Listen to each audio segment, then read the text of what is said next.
if you were a good student in high school or a bad student in high school, you can understand this. And it's really incredible to me that we have a court case that's going on so long. As you know, in Boston, we won it with a highly respected judge and a very strong opinion.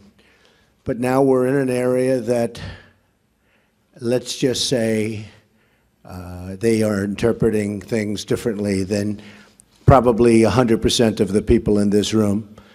I'd like to almost know, does anybody disagree when I read this? But I'm going to read what's in dispute, what's in question, and you'll see this. It's INA 212F 8 USC 1182F. Suspension of entry or imposition of restrictions by the president. Okay, now, this isn't just me. This is for Obama, for Ronald Reagan, for the president. And this was done, very importantly, for security, something you people know more about than all of us. It was done for the security of our nation, the security of our citizens, so that people come in who aren't going to do us harm. And that's why it was done. And it couldn't have been written any more precisely. It's not like, oh, gee, we wish it were written better. It was written beautifully. I listened to lawyers on both sides last night, and they were talking about things that had just nothing to do with it.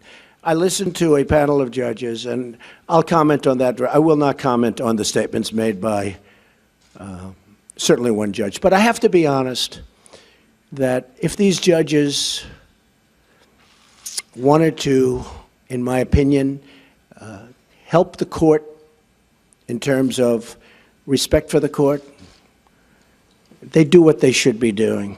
I mean, it's so sad. They should be, you know, when you read something so simple and so beautifully written and so perfectly written, other than the one statement, of course, having to do with he or she.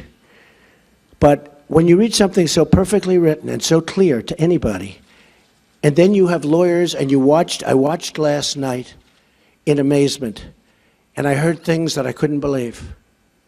Things that really had nothing to do with what I just read. And I don't ever want to call a court biased, so I won't call it biased. And we haven't had a decision yet.